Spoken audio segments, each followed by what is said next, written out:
Antes de entrarmos na questão do Brahá, eu quero te mostrar uma coisa, irmãos.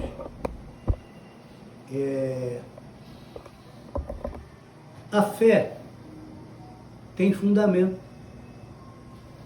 As pessoas pensam que fé é somente uma coisa abstrata. E a fé tem fundamento. Hebreus, o escritor de Hebreus, diz que a fé é a firme certeza, o firme fundamento das coisas que não se veem, mas que se esperam. Então, a fé, muitas das vezes, vai bater de frente com a razão. Porque a nossa mentalidade grega é de entendermos através da nossa razão. E para entender fé, você precisa crer, e ela quebra todas essas regras. A fé tem fundamento. As pessoas acham que andar por fé não tem que ter fundamento.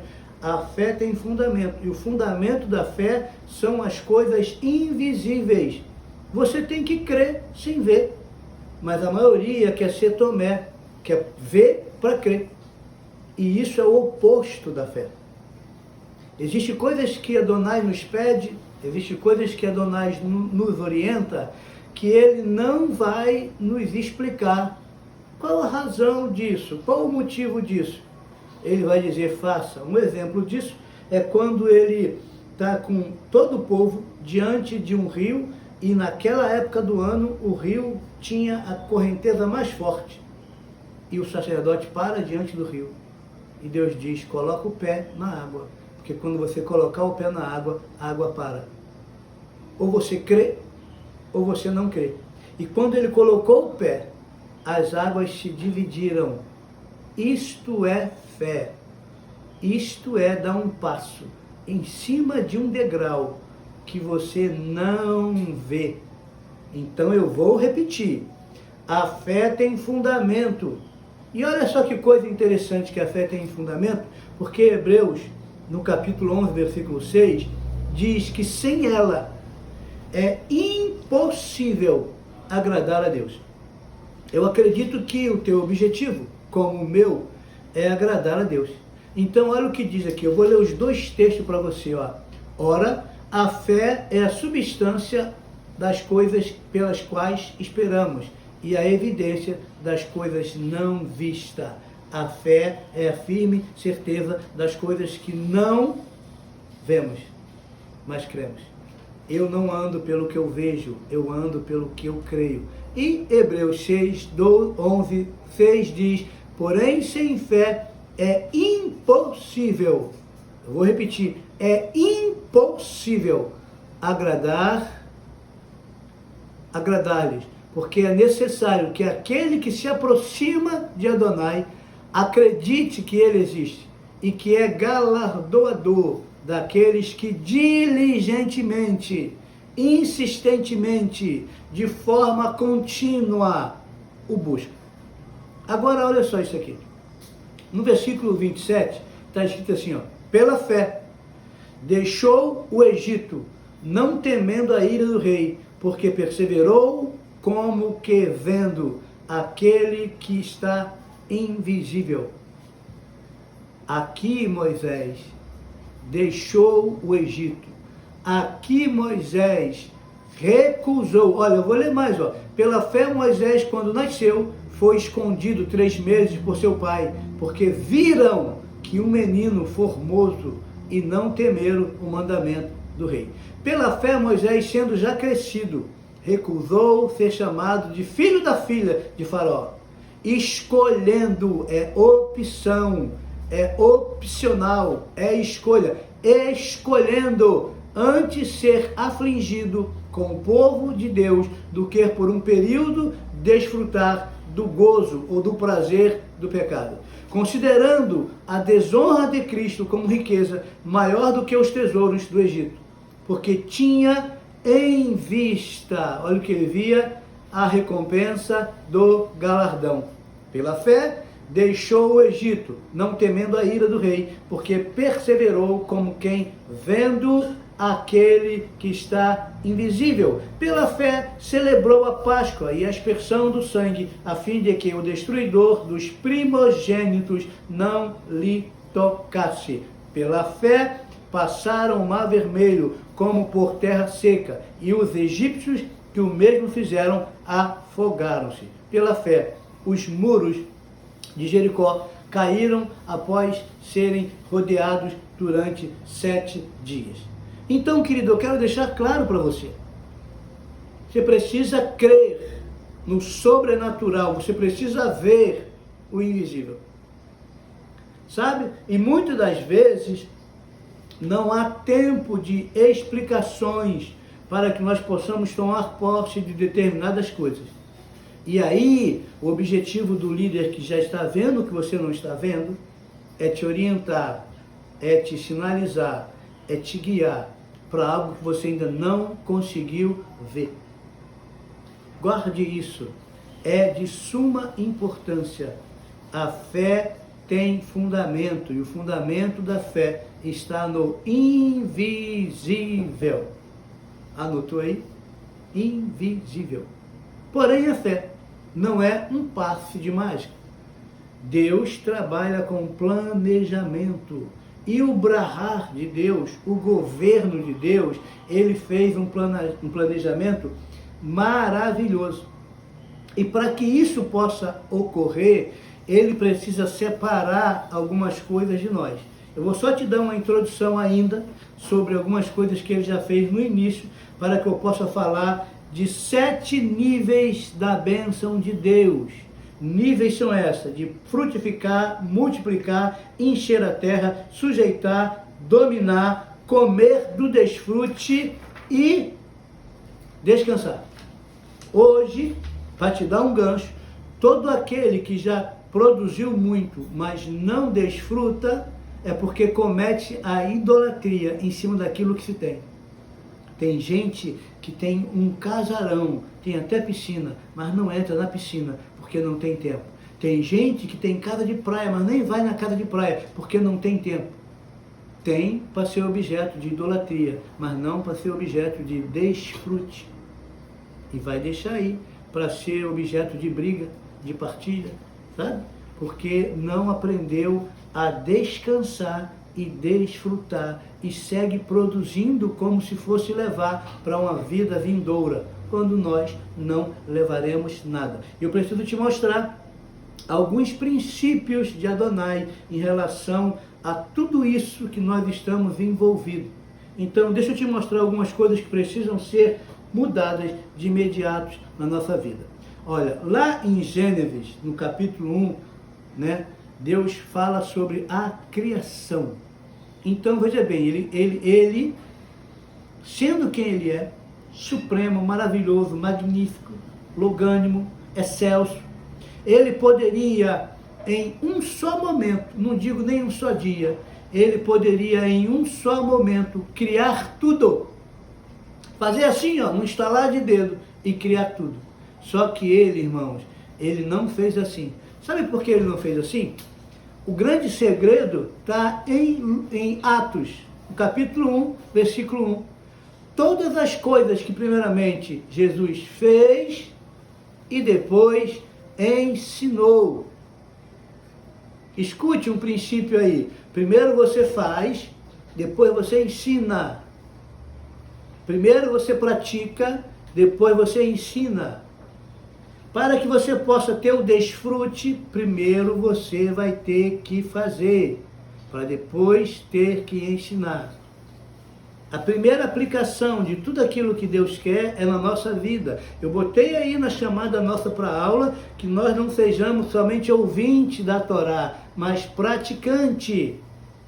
Então eu preciso praticar para ensinar. Eu preciso entender os tempos e estações. Por exemplo, hoje a sociedade está doente. A sociedade está totalmente doente e a maior parte da doença dela tem a ver com as emoções ou as somatizações das emoções, que é chamado de doenças psicossomáticas. Essas doenças psicossomáticas têm a ver com o passado, com o presente e com o futuro. Tem a ver com o tempo do passado, presente e do futuro. Tem a ver com um tempo chamado Cronos, tem a ver com um tempo chamado Cronos, chamado Logos, é isso? Cronos, Logos e Aion. Tem a ver com esses tempos. Não Cronos, Logo e Aion, não é Logos, não.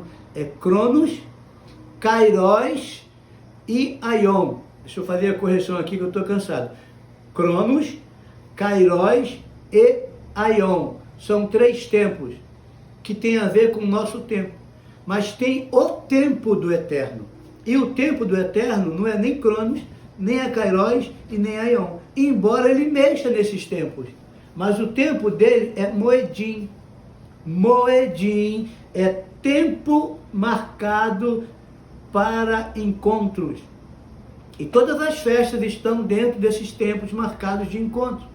E tudo aquilo que ele fez, ele estabelece 7 dias para estabelecer os tempos marcados de encontro. Então, logo no início, ele estabelece e ele começa a separar. Porque desde o início, quando ele está recriando o mundo, porque em um princípio criou Deus os céus e a terra, porque já havia existido uma queda posterior a isso, e ele vem para reordenar, reorganizar aquilo que os decaídos trouxeram como caos. Então ele vem e faz a seguinte coisa, olha só isso aqui. No versículo 5, capítulo 1, versículo 5, diz assim: Deus criou a luz, separando a escuridão, da escuridão, chamou a luz dia e a escuridão noite. Ele faz a separação, luz e dia, certo? No primeiro dia já tem luz, e ele separa a luz que é ele, a emanação que é ele, das trevas. No segundo dia, Deus criou os céus, separando as águas superiores das inferiores. Então, a água em cima e a água embaixo. Ele separa águas.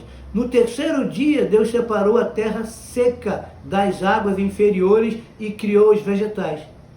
Aqui, eu vou repetir, terra seca das águas inferiores, das águas de baixo. No quarto dia, Deus criou o sol e a lua e as estrelas para separar o dia da noite, a luz da escuridão e sinalizar, guarde isto, sinalizar Moedim.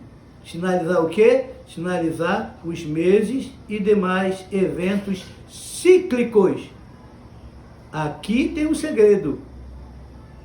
Aqui o sol e a lua foi criado para sinalizar tempos cíclicos, marcação de tempos para encontro. E aqui, como eles foram cooptados, desviados, Deus vem e traz as festas para fazer nas festas aquilo que o sol e a lua deixou de fazer para ele. Então as festas são marcações de tempos e estações dentro de um calendário que nos conduz a algo tremendo, irmãos. Então, nas 7 festas, Deus já cumpriu na pessoa de Yeshua 4 delas. O que ele não cumpriu ainda e vai voltar, e aí pode ser um código para a volta dele, para você ficar atento dentro de tempos e estações, é que ele não cumpriu ainda de ser a trombeta, às 7 para juízo, de estabelecer o tribunal e de estabelecer o tabernáculo. E uma hora ele vem para estabelecer as trombetas vão tocar, nós seremos arrebatados, levados, raptados para comparecer a um tribunal, né? Yom Kippur, e do tribunal de Yom Kippur nós irmos para a Nova Jerusalém Celestial, que é o tabernáculo de Deus para sempre aqui na terra com o homem. Essas 3 festas que nós estamos dentro do Moedim dela, ainda não foi cumprido, mas será cumprido. Então aqui ele começa a marcação em Gênesis.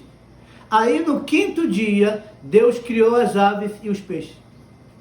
Olha que coisa interessante. As aves, ele fala de algo que está nos céus, e os peixes, ele fala de algo que está na terra, nas águas. Entende? Aí entre agora os céus e entre as águas, tem a porção seca, que ele já havia separado. O que ele faz? Aqui, ó, no versículo 10, Deus criou os animais terrestres na terra, e os répteis, e o homem. Aí no sexto dia, ele coloca o homem para governar sobre tudo que ele criou, no primeiro dia, no segundo dia, no terceiro dia, no quarto dia, no quinto dia e no sexto dia. Aí o homem tem que cultivar.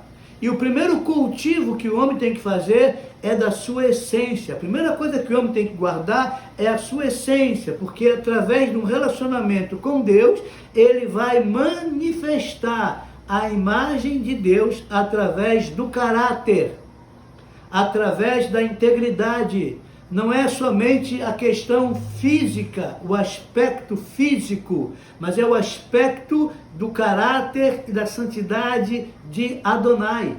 Quanto mais próximo dele, quanto mais relacionamento com ele, quanto mais comunhão com ele, mais parecido com ele você se torna, porque o homem se torna semelhante àquilo que adora. Por isso que nós precisamos de tempo, moedim, com o objeto da nossa adoração. Lembre-se que quando o povo, Moisés se apresenta a Faraó, e Moisés fala para Faraó, olha, eu preciso que você libere o povo, porque o povo precisa levantar um tabernáculo para adorar ao Deus eterno, único e imortal. O que é que Faraó fala? E Faraó é uma tipologia do diabo. Faraó diz assim, olha, o povo está ocioso e está querendo ir adorar. Vamos tirar a matéria-prima dele e vamos aumentar a carga horária e a produtividade nós vamos exigir a mesma.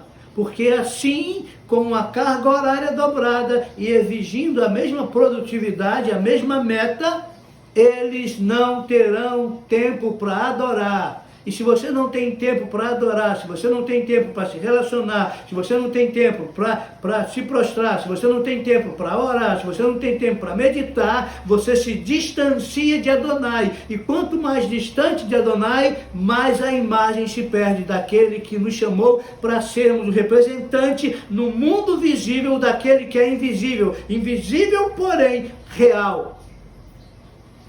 Você consegue entender isso?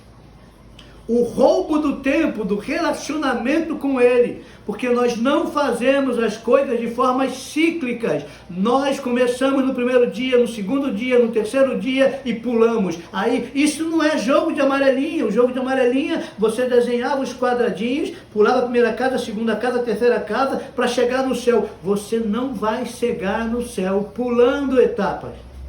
Nós precisamos cumprir o protocolo de tempos e estações estabelecido por Adonai, para que nós possamos ter o desfrute das 7 bênçãos que ele já estabelece em Gênesis 1, 28. Eu estou usando tudo isso para fazer uma introdução com você sobre este assunto. É importante que você reflita. Se tem culto, se tem reunião, tem encontro. Se ele deu uma data, você precisa ir no encontro. Você não pode estar dando bolo em Yeshua. E às vezes você não entende porque você entrou num e não entrou em outro. Eu tive um problema agora, porque eu compartilhei muitos áudios de 3 grupos diferentes. Tem um que está no nível mais avançado, tem um que está no nível de iniciante e tem um que está no nível médio. Aí, para poder ajudar em função das festividades, eu peguei todos os áudios que eu estava fazendo correndo e mandei tudo. Quando mistura tudo, parece que eu estou me contradizendo, quando não estou. Porque cada um tem a ver com o tempo que eles estão caminhando. Tempo dos grupos.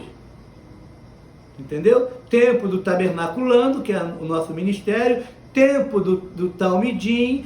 Tempo de um novo grupo e o tempo também do Haja Luz. São diferentes. Eu tenho pessoas aqui comigo muitos anos. A maioria está aí há mais de 10 anos. Né? Mais de 10 anos. E nem todos conseguem entender 100%, porque Deus está sempre renovando, trazendo um novo e a gente precisa andar. E se você não olhar para a nuvem e andar quando a nuvem se levantar, você fica. Porque Deus é muito dinâmico. E no sétimo dia, Deus, pois, concluiu a sua obra da criação do mundo e descansou e santificou. Aqui, o que ele poderia ter feito assim, ele fez de forma processual. Por que Deus fez isso? Olha só, querido, eu vou te mostrar a bênção e aonde ela vai nos levar. Gênesis 1, 28, e disse, e Deus o abençoou, Brahá. E Deus lhe disse, frutificai, multiplicai-vos, e enchei a terra, e sujeitai-a, e dominai sobre os peixes do mar, e sobre as aves do céu, e sobre todo animal que se move sobre a terra. Gênesis 1, 28.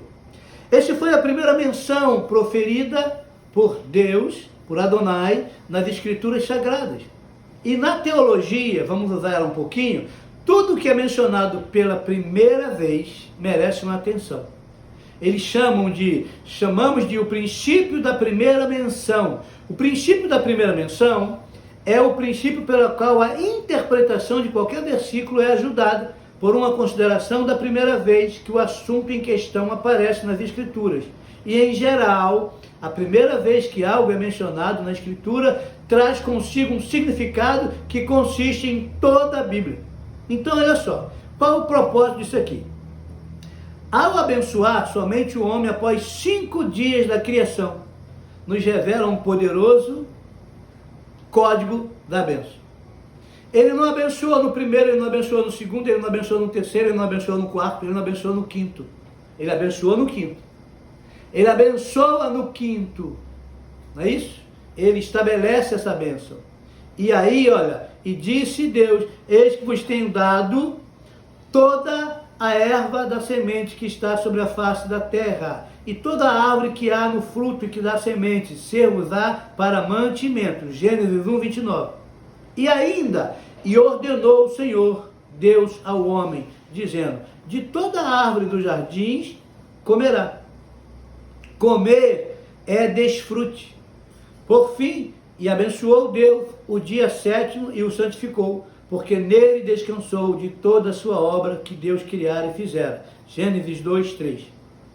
Quando Deus abençoa o dia, quando Deus separa o dia, Ele quer comunhão com você.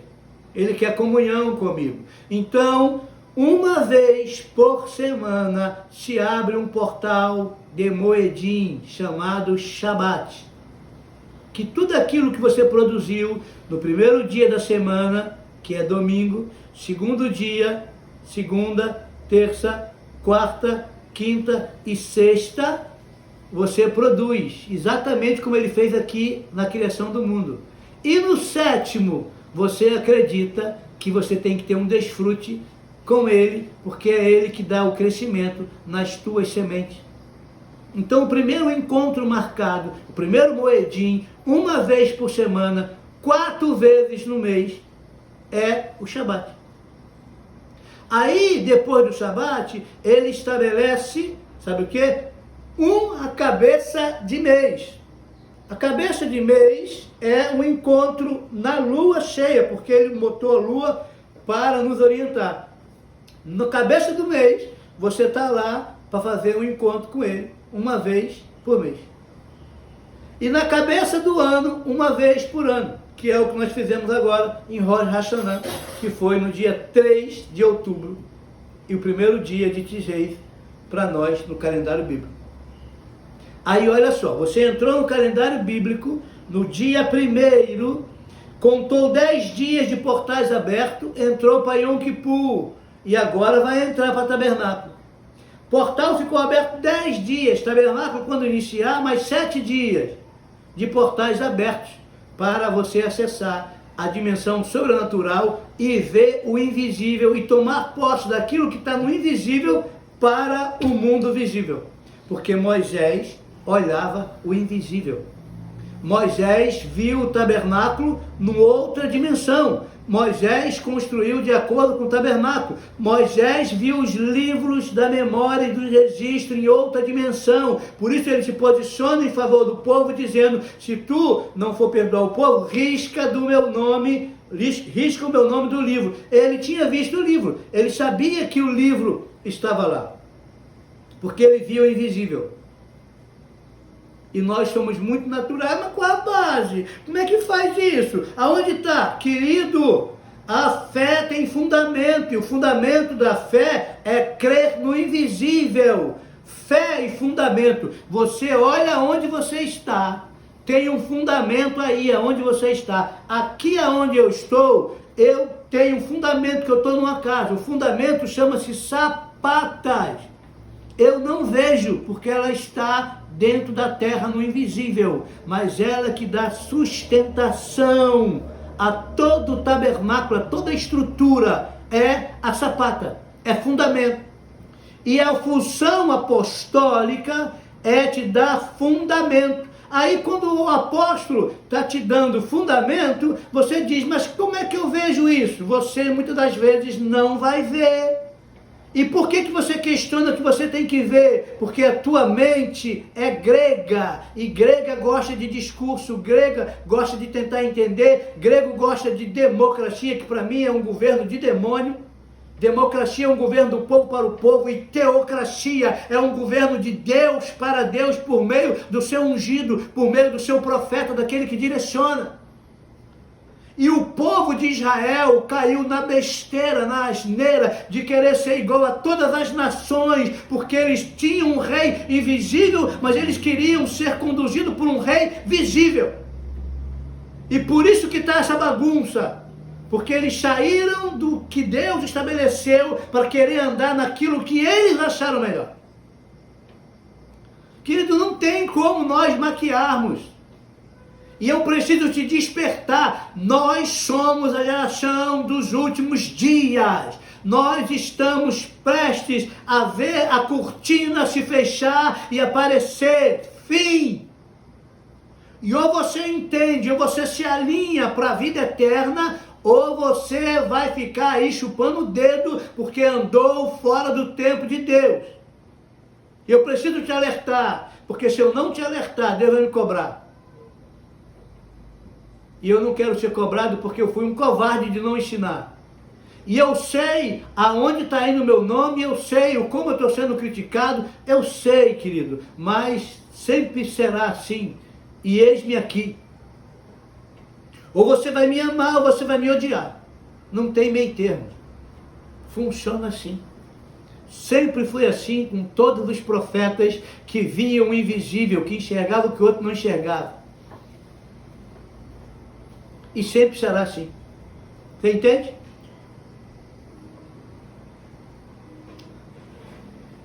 Então aqui o princípio, em Gênesis 2:3, ele estabelece o Shabat, o local de encontro, o Moedim. E em Êxodo 28, ele estabelece como uma lei, como um estatuto perpétuo, porque o povo tinha saído do princípio. Êxodo 28, a segunda bênção bíblica sobre o sétimo dia, que se estendeu para o homem, e fala de separar o tempo para Deus e descansar nele. Você está cansado? Está sobrecarregado? Aí olha o estado do homem. Preocupado com o passado, depressão. Preocupado com o presente, estresse. Preocupado com o futuro, ansiedade. Ele está preso nesse tempo. Porque ele não olha para o Moedim, nem anda no tempo de Adonai. Ele tem encontros para aquele que diz, ei, lança sobre mim a ansiedade, lança no tempo certo, lança no tempo oportuno, lança no tempo de encontro, lança no tempo de relacionamento, lança no tempo que eu separei para estar contigo. Você não está com ele. Aí você está cansado, sobrecarregado, porque você quer levar um fardo que não é seu. Você carrega uma mochila que não é sua. Os pastores estão cometendo suicídio porque acham que a igreja é dele. Ei, pastor, você não morreu pela igreja. Quem morreu pela igreja ressuscitou ao terceiro dia. A igreja é dele. Transfira para ele. Como é que eu faço isso? Tenha encontro com ele e entregue o peso. Diz, olha, as ovelhas são tuas, a igreja são tua, o governo é teu, os discípulos são teus, tudo é teu. Você carrega uma coisa como se fosse dono da igreja. E por isso que você está sofrendo, você está doente. Você não aguenta mais. Irmãos, o número de pessoas que estão sangrando nos púlpitos mas que estão maquiados nos altares, é enorme. Enorme. E você ministra aquilo que está na sua vida. Você transfere o que está na sua vida para o povo. Você tem noção disso? Então nós precisamos acordar. Olha só. Deixa eu te mostrar que eu quero andar. Tá? Aquele que tiver tempo, de repente eu vou um pouquinho mais. Porque eu quero pelo menos acabar com essa etapa aqui hoje. Ó. Vamos pensar. Qual a bênção? Número 1. Temos assim 7 dimensões da bênção com seus códigos. Vamos pensar na primeira. Primeira bênção. Produtividade. Isso aqui você pode usar para a tua vida pessoal, para a tua vida espiritual, para a tua vida material, para a tua vida empresarial. Você já notou que uma empresa só funciona depois de 5 anos? Se ela tem uma vida útil depois de 5 anos, aí sim no 6º ano você vai ter um desfrute. E no 7º você descansa e volta de novo o ciclo. Então olha só, produtividade. A bênção da produtividade nem sempre está associada em fazer muitas coisas rapidamente, mas fazer as coisas com qualidade, com praticidade, com autenticidade. Então, acarretando a você mais tranquilidade em utilizar o seu tempo com inteligência e organização, e canalizar sua energia e direcionar sua potência diretamente ao alvo. Tudo que fizeram, faça de todo o coração como para o Senhor e não para os homens. Colossenses 3:23. Tudo que você vai fazer, faça como se estivesse fazendo para Adonai e não para homens. Do mais simples ao mais sofisticado. Faça assim, desta forma. Assim brilhe também a vossa luz diante dos homens, para que vejam as vossas boas obras e glorifique ao vosso Pai que está nos céus. Mateus 5:16. Aquilo que você faz, fazendo como se fosse para Adonai, vai fazer com que os homens em volta de você glorifiquem a Deus pela sua vida. Deus será glorificado pela tua atitude daquilo que você faz, porque aquilo que você faz é que vai manifestar o caráter de Deus para as pessoas. Tem pessoas que não querem nem chegar perto da igreja por causa de nós, porque aquilo que fazemos fora do culto cria horror nas pessoas, porque nós somos um no culto e somos outro no dia a dia. Ontem eu falei com alguns pastores: quantas caras o senhor tem? Ele: como assim, pastor? Quantas caras o senhor tem? O senhor tem uma alma, tem um espírito, tem um corpo. Quantas caras o senhor tem? Tem mais de uma cara? Porque Deus, Ele é um, mas Ele na essência é o Espírito, na essência Ele é o Filho, na essência Ele é o Pai, mas Ele só tem uma cara. Deus não tem 3 caras. Sabe? Essa questão de ter mais de uma cara, de usar personas, as personas vêm do grego, vêm do teatro. Para cada forma que você vai usar, você bota uma máscara. E também vem do panteísmo, da multiforme, dos muitos deuses, da multiplicação das divindades. Entende? E aqui você vai ser o instrumento usado para glorificar a Deus que não é visto, mas vai ser visto por você. 2, prosperidade. Que prosperidade?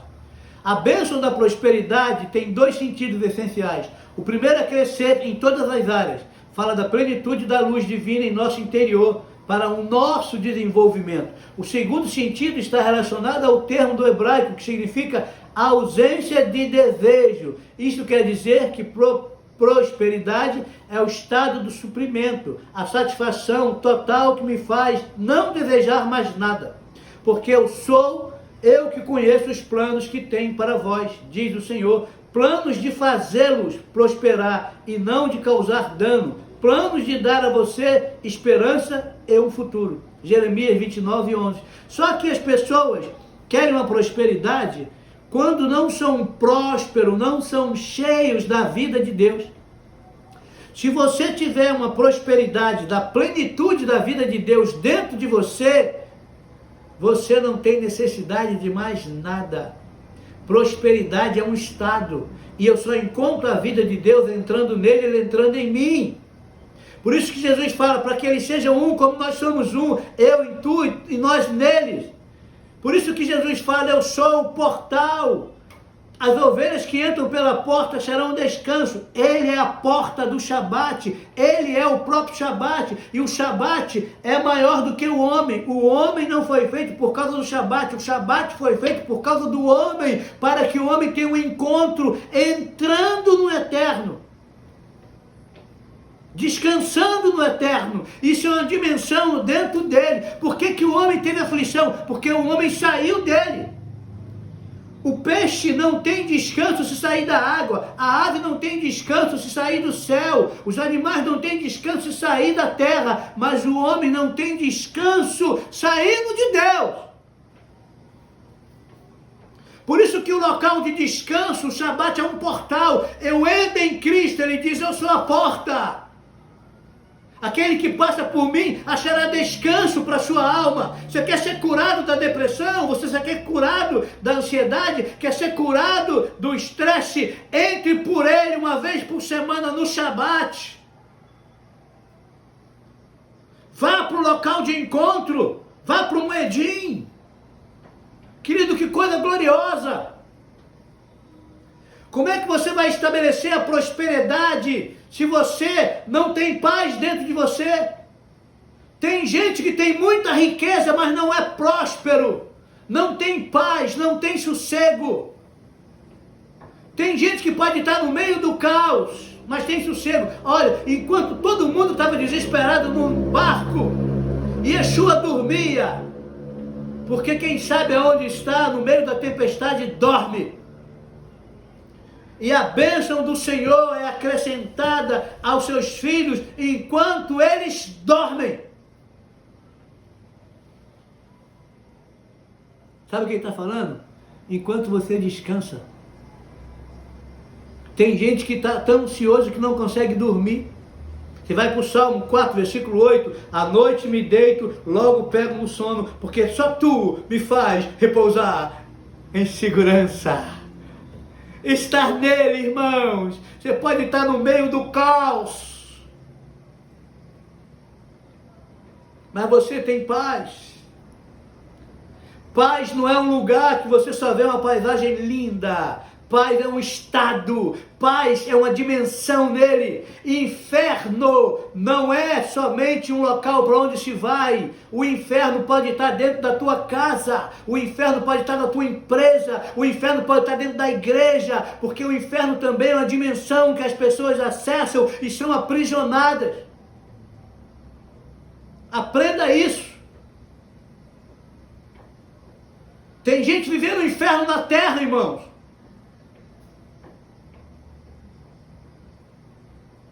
A primeira brahá, a primeira bênção, não funciona, porque está tudo quebrado. Você quer ver uma coisa? Nós temos vivido infernos, dificuldade com os filhos. Você sabe qual a ordem de Deus? Primeiro cresça, depois se multiplique. Nós estamos multiplicando sem crescer. Muita gente aborrecente, muita gente adulto num corpo de um homem adulto, no corpo de uma mulher adulta, multiplicando sem ter maturidade, nem para ser pai nem ser mãe. Porque somos ruins como ímpar e queremos ser bons como par. Nunca seremos bons pares sendo ruim ímpares. Ser bom ímpar é ser completo em Adonai, no relacionamento, em espírito, alma e em corpo. Ser íntegro, não ser fracionado, partido, esmiuçado. Querido, eu não estou zangado com ninguém, não. Porque às vezes meu tom de voz, né? Eu vim de berço pentecostal, eu sou cria de Assembleia de Deus, 21 anos lá de dentro. E outra coisa, para quem me conhece agora, eu não caí de paraquedas, não. Eu tenho mais de 30 anos de ministério.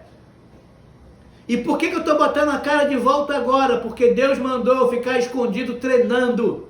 treinando, treinando, treinando, e agora ele mandou eu desmontar tudo, fala, ei, tabernáculo, desmonta tudo, faz a separação, deixa comigo, porque eu tenho algo para tu, não é hora de esconder não, é hora de botar, ó, a menorá em cima da mesa.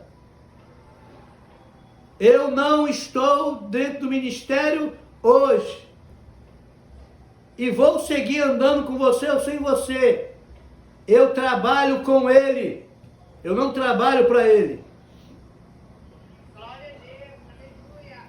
É importante entendermos isso.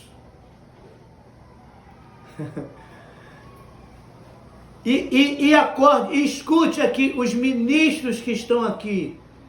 O meu objetivo é te ensinar para você sair do sufoco e ensinar os seus. Não tenho por objetivo tirar ninguém do ministério de ninguém. Escute, você que está na sua igreja, Deus te plantou aí, dê fruto aí, honre o ministério aí. Entendeu? Só que algumas coisas você, ministro, precisa primeiramente fazer para depois ter o desfrute.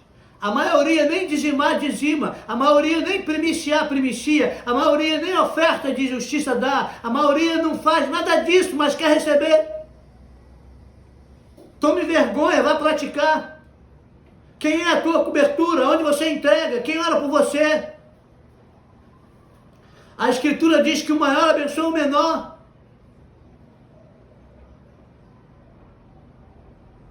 Eu estou querendo ajudar, querido. Só isso.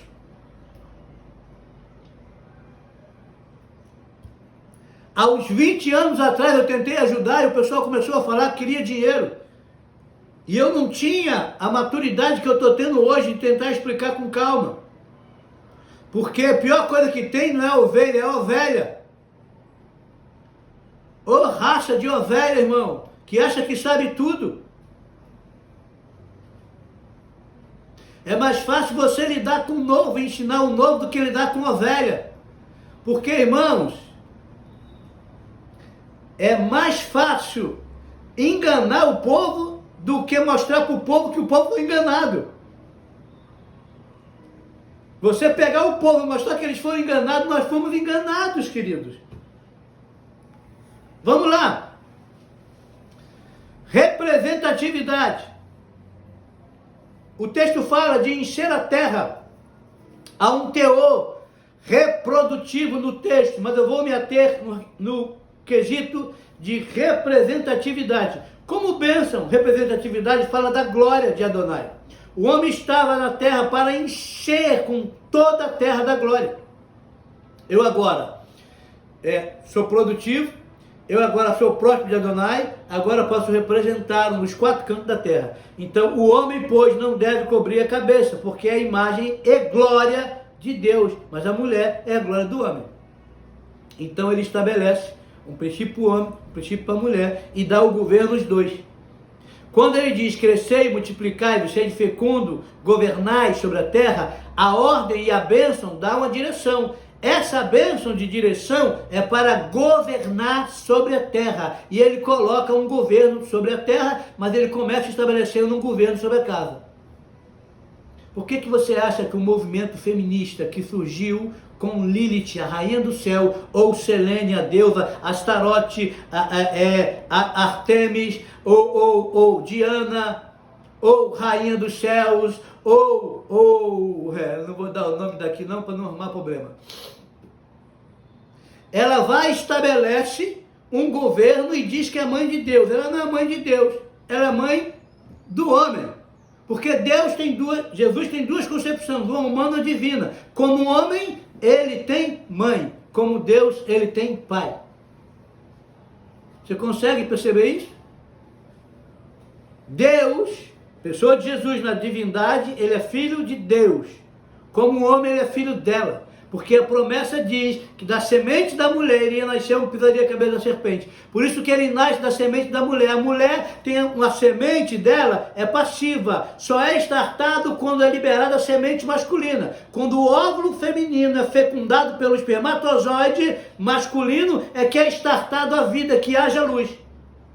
Porém, o óvulo da mulher recebeu o start da semente de Deus para gerar um ser puro. Então ele nasce com a paternidade divina, mas nasce também com a maternidade humana. E ele é o primeiro que rompe um lacre feminino chamado ímen pelo parto. E ele é o primogênito, porque só é primogênito quem nasce de parto natural, pela madre. Ele vem cumprir o que o primogênito falhou. O primogênito Adão, humano, falhou. Ele veio porque era alma vivente, mas o último Adão é espírito vivificante e é o primogênito. Por isso que ele estabelece uma igreja de primogênito dos mortos. Aí, se você, ministro, é primogênito, mas não trabalha de tempo integral, os céus nunca vão responder de forma favorável, porque você está desviado de função. Você tem que trabalhar de tempo integral e assumir que quem te mantém é Deus, não igreja. Aí a igreja criou uma estrutura de Roma e diz, vamos estabelecer um salário para ele, vamos dar uma ajudazinha para ele. E a igreja administra uma coisa que ela não tem poder de administrar.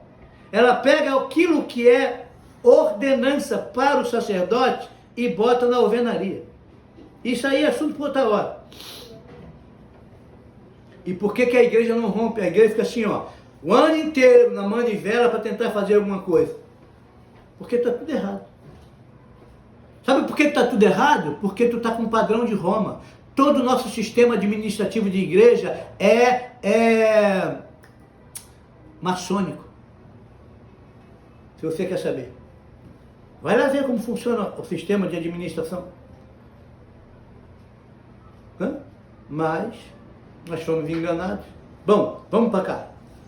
Ó, o homem, pois, não deve cobrir a cabeça porque é a imagem e glória de Deus, mas a mulher é a glória do homem. São duas glórias em níveis diferentes. É sol e lua. Entende? Um é a glória da lua, outro é a glória do sol.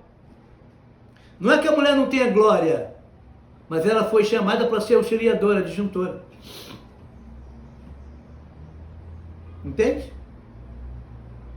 Aí, ó, Abacuque 2,4, porque a terra se encherá do conhecimento da glória do Senhor, como as águas cobrem o mar. Isso é representatividade em toda a terra da glória de Deus, como o homem sendo a imagem e a semelhança de Deus. E eu lhe tenho transferido a glória que me tens dado, para que sejam um, como nós somos um. João 17:22. Olha, mas eles são um?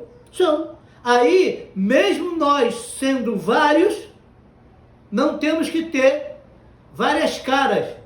Temos que ter uma cara só. E a tua cara, as pessoas precisam olhar para você e falar, eu vejo Deus na tua vida.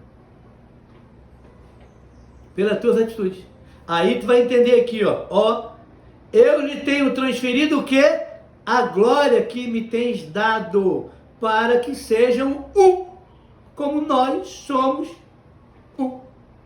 O pai e o filho é um, eles não são dois. E aí ele diz, agora o que vai nos unir é a glória. Se você pegar, irmãos, preste atenção nisso aqui, ó. Uma vela coché, tá? Não pega essas velas aí que tem consagração. Uma branca tem 365 consagração para o santo. Uma vermelha e preta tem consagração para 2 santos, tá? E 2 santos de rua, que eles chamam de rua, né? O povo de rua. Então, pega aqui, ó, 3 velas coché, vela pura, feita para cultos sabáticos. 3 velas. Se você acender as 3 assim, sabe quanta luz você vai ter? Uma. Porque a luz se une na luz. Você não tem 3 luzes assim, você tem uma luz, uma claridade só. Que ele está falando aqui, para que nós sejamos um com ele, sejamos luz. Só que tem gente que quer ser pisca-pisca. Estou apagado, estou apagado, estou aceso, estou apagado, estou aceso, estou aceso, estou apagado, estou aceso. Querido, cuidado com pisca-pisca. A ele quis dar a conhecer entre os gentios a gloriosa riqueza deste ministério, que é Cristo em vocês, a esperança da glória. Cristo é a esperança da glória. Tá? Agora, restrição. A bênção da restrição está ligada à sujeição, que é a capacidade de impor limites, apesar de muitos não compreenderem, mas só há governo se houver limite. O limite não é punitivo, o limite é um parâmetro da obediência para evitar a punição. Aí Deus bota lá, Gênesis 2:17, mas da árvore do conhecimento do bem e do mal, dela não comerás, porque no dia em que dela comeres, certamente morrerás. É o limite, é a restrição. Tem o que você pode e o que você não pode. Sabe? Tudo que te limita é para a tua proteção. É para a tua correção. É para a tua preservação. Entende? Aí, você precisa entender isso. E autoridade? Ó, a bênção da autoridade, ou brahá, tem mistérios intrínsecos. Quando Deus coloca Adão no jardim, fala para cultivar e guardar. Cultivar e guardar a sua essência. O que ele tinha que guardar? A terra. O que ele tinha que cultivar? A terra. Aonde estava a terra nele? O corpo dele é feito da terra. Agora pare aqui. Enquanto ele cultivou e guardou o corpo dele, ele não morria. Ele tinha saúde. Ele fazia a dieta que Deus passou para ele. Ele tinha atividade que o envolvia em atividades físicas. Quando ele resolveu desobedecer, para comer o que ele não podia comer, que Deus colocou restrição na alimentação, ele morreu espiritualmente, morreu, passou a computar, né? Entrou aí no projeto de contagem regressiva para a morte física, morreu espiritualmente, morreu moralmente, morreu eternamente. 4 mortes foram processadas por causa de uma comida. Entrou pelo portal da boca. Porque ele quebrou um princípio de restrição, de ir para um local onde não podia ir, de pegar o que não devia pegar, de comer o que não podia pegar. Alimento consagrado é uma praga. Vai direto para o teu ventre e você não sabe o porquê que tem o Deus do ventre. E o que nós mais temos hoje é crente glutão. E glutonaria é pecado. Porque o crente não bebe, não fuma, não cheira, não dá beijo na boca. Pelo menos não dava, né? Mas come, que é uma beleza. E todos os bichos, sabe, que tem um apetite fora do comum, ele precisa ser alimentado. Por isso que ele faz com que a pessoa fique presa à glutonaria. E isso já vem desde criança. Isso é sério. Porque quebrou aqui, ó. Então, a bênção da autoridade tem mistérios intrínsecos. Cultivar. Como é que você está cultivando o teu corpo? Vai ver se as doenças que você tem não tem a ver com o que você come, com a falta de exercício, com o teu sono. Vai ver. Vai ver que para avaliar a tua doença, para avaliar a minha doença, a primeira coisa que eles vão fazer é exame de fezes. Porque as fezes vão processar aquilo que você come e aquilo que está ocasionando no teu organismo. O homem está morrendo como peixe pela boca. Por que você acha que existe uma agenda aí onde toda a nossa alimentação é transgênica? É modificada. Quando você pega joio e trigo, você sabe qual a diferença do joio e do trigo? Ele usa um termo no grego chamado zizanion. Semente modificada geneticamente. Você sabe qual a diferença do joio e do trigo? O trigo dá frutos, o joio não. Você já observou que as frutas agora estão vindo sem semente? Você pega limão que não tem mais semente, você pega laranja que não tem mais semente, porque é modificada geneticamente. Se não tem semente, não tem fruto. Se não tem fruto, não tem árvore, não tem nada, você vai semear o quê? Você pega laranja, chupou laranja, não tem um grão para você semear. Porque está falando de uma modificação genética. Aí, de forma sistemática, 1 mês, 2 meses, 3 meses, 1 ano, de bebê, nós estamos comendo coisas contaminadas e sendo destruídos e modificados geneticamente. Por causa disso aqui, ó, o inimigo sabe os princípios e nós desconhecemos. A bênção da autoridade tem mistério intrínseco, né? E a palavra correlacionada no versículo é domínio. O domínio, ou seja, essa autoridade se estendeu para 3 reinos. Dominai sobre os peixes do mar, sobre as aves do céu, sobre todo animal que se move sobre a terra. E aqui você pega o ar, a água e a terra. Ele coloca aqui os 3 reinos para que você domine. Se você está inserido em Deus, Deus também é fogo consumidor. O 4º elemento está em Deus. Fogo, ar, água, terra. E também a questão do ar, a questão química diz que tem fogo. E aí, o que é que você vai fazer? Você tem que governar sobre esses 4 mundos. E aí, como é que você vai ter autoridade para governar? Desobedecendo, porque a autoridade vem dele. E o mar é juízo de Deus sobre espíritos rebelados. Então, lá na frente, ó, Apocalipse 23 e Apocalipse 21, 3, Deus concedeu ao homem domínio sobre o mundo das águas. E as aves do céu, na parábola do semeador, comem a semente, são símbolos de Satanás que vem para lhe tirar a palavra que não salva. Deus tem autoridade sobre dimensões celestiais.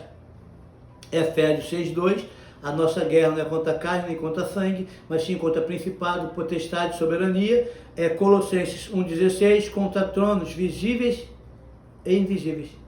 Porque Deus criou tudo. E Ele é o cabeça de todo o principado. Então aqui está onde eles estão atacando. E esses seres aqui, eles cooptaram os planetas. Pegam 7 planetas, depois transformam em 12 zodíacos e passam a governar, fazendo festas pagãs que marcam tempos e estações para eles, não para Adonai. E te tira do tempo e estação correta. E o calendário agrícola, você tem que plantar. Olha o que ele está falando, desfrute. Como é que vai funcionar o desfrute? Por isso que quando Deus vier e Ele estabelecer o juízo, Ele vai remover Sol e Lua, porque são os 3 que encabeçam e mar. Sol, Lua e mar. Eu tinha um amigo que dizia assim, Ariomar, eu sou céu, lua e mar. Deus vai remover Sol, Lua e mar.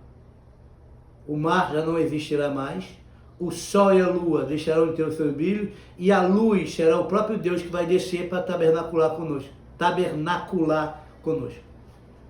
Deus vai usar um juízo sobre esses 3 elementos e vai tirar esses 3 elementos. Tem noção? E desfrute, vamos lá. A bênção do desfrute também é uma ordenança. Desfrutar é. Muitas pessoas adquirem as coisas, mas não usufruem, não desfrutam. Tudo que ocupa nosso tempo, esforço e dedicação, sem desfrute, é idolatria. Viu? Ah, quantos carros você tem na garagem e você não desfruta? É idolatria. Porque você às vezes tem um irmão precisando de um carro. Mas você é idólatra. Sabe? Quantos imóveis você tem que você não consegue nem desfrutar de todos eles, mas tem alguém precisando? E você não tem uma oferta de tzedakah para abençoar a vida do outro. Porque essas coisas são idolatria. E nem você usufrui, porque você não para de produzir mais. Não é interessante, irmão? E nós precisamos mudar isso. O desfrute, a vida com uma mulher que você ama todos os dias dessa vida tem sentido que Deus dá a você debaixo do sol. Todos os seus dias sem sentidos. Pois essa é a sua recompensa na vida pelo árduo trabalho debaixo do sol. Eclesiastes 9:9. Desfrute. E é uma guerra. Já notou que não casou é uma guerra para fazer sexo? Casou é uma guerra para fazer. Porque ele está falando de desfrute. Entende? O ataque vai ser no desfrute. Está aqui, irmãos. Descanso, vamos lá. O descanso é algo criado por Deus. As nossas forças são limitadas. Temos que saber quando devemos parar e descansar. A bênção do descanso leva a um estado de fé e obediência. Dependência e confiança em Deus. Logo, não descansar expressa incredulidade e desobediência, independência e desconfiança. Você não descansa porque você não confia em Deus. Você não descansa porque você é incrédulo. Você não descansa porque você desconfia que Deus pode providenciar. Deixa eu te mostrar uma coisa. O relacionamento de desconfiança tem a ver com pagum, com o paganismo. Quer ver uma coisa? Quando você trabalha, o governo é controlado por pagum, que não deveria. Mas a mentalidade é deles assim. Sabe o que ele faz? Se deixar para descontar todos os impostos ou todos os tributos terreno, para você pegar esses tributos terreno e devolver para o governo, você não devolve.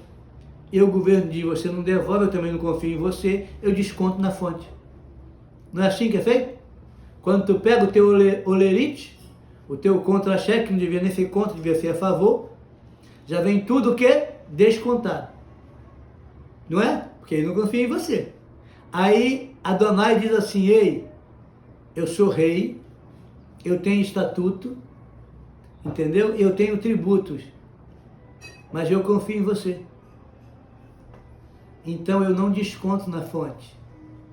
Eu ponho tudo na tua mão e estabeleci datas específicas para que você devolva os meus tributos. Você entende? E até ontem, no modo de dizer, eu não entendia que dízimo e primícia é tributo. Você só está devolvendo os tributos ao rei.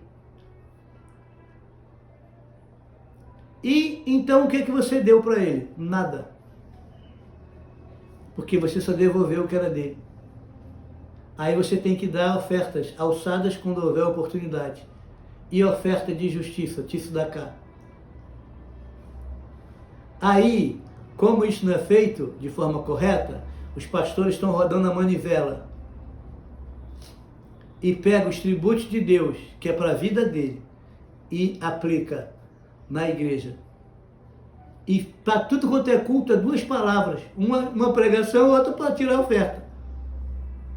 E é uma luta, porque os primeiros a não entregar eles. E se ele entrega onde ele congrega, quem abençoa ele? Oh, eu boto a mão na minha cabeça, eu me abençoo. Não funciona, o maior abençoa o menor. Está aí, Eclesiastes 7:7. Você entende, irmão? Eu não tenho um desfrute. Então, e abençoou Deus o dia sétimo e o santificou, porque nele descansou de toda a sua obra que Deus criara e fizera. Gênesis 2:3. Lembra-te do dia do sábado para o santificar. Trabalhe 6 dias, mas descanse no sétimo, tanto na época de arar, como na época da colheita. Êxodo 34:21. Mas ainda resta um descanso sabático para o povo de Adonai, pois todo aquele que entra no descanso, está vendo que você tem que entrar? Todo aquele que entra no descanso de Deus também descansa das suas obras, como Deus descansou da sua. Portanto, esforçamo-nos por entrar neste descanso, para que ninguém venha a cair, seguindo aquele exemplo da desobediência. Por que as pessoas caem? Porque não entram no descanso. Ah, mas isso é tudo velho. Primeiro que não existe velho e novo. Existe a palavra de Adonai. Mas deixa eu te mostrar uma coisa. Eu quero ler esse versículo com você em Hebreus. Hebreus capítulo 4. E estou terminando. Hebreus capítulo 4. Olha que eles repetem aqui o descanso. E ele diz que você tem que entrar por ele para você descansar das suas obras. Que obras, irmão? Do seu trabalho. Para você poder ter desfrute. Ó, Hebreus 4, versículo 9 até o 11, diz assim: portanto, ainda resta um repouso para o povo de Deus. Você é povo de Deus? Então ele está dizendo, tem um repouso para você. Porque aquele que entrou no seu repouso também cessou as suas próprias obras. Então, quando eu entro no meu Shabat, eu cesso aquilo que eu produzo. Assim como Deus repousou das suas, Deus descansou das dele, abençoou e santificou e diz, agora venha comigo e descanse da sua. Você entende? E esforcemo-nos, faça esforço, portanto, para entrar naquele repouso, a fim de que nenhum homem caia no mesmo exemplo da incredulidade. Ah, eu não acredito, então eu não me esforço para entrar. Porque a palavra de Deus é viva e poderosa. Não, agora já estou indo para outra coisa. Eu tenho que me esforçar, irmão. Shabat, Moedim, é um tempo de encontro. Todas as festas é um tempo marcado para encontro. E todas as festas, sabe o que vai ter? Semente. É um calendário agrícola. Não é que alguém queira dinheiro. E, sinceramente, eu quero que o teu líder aprenda, que o teu líder pratique e que você entregue isso para o teu líder. Entendeu? Porque se ele aprender e se ele praticar, ele vai receber. E eu quero ensinar para que você, líder, para que você, ministro, receba. Mas você vai ter que cumprir Atos 1:1. Primeiro você tem que fazer, para depois você ter a legalidade para ensinar. Primeiramente ele fez, depois ele ensinou. Entende? E isso precisa ser restaurado. Então aqui, ó, vou repetir para sintetizar e pararmos. Existe 5 bênçãos aqui. Quais são as 5 bênçãos?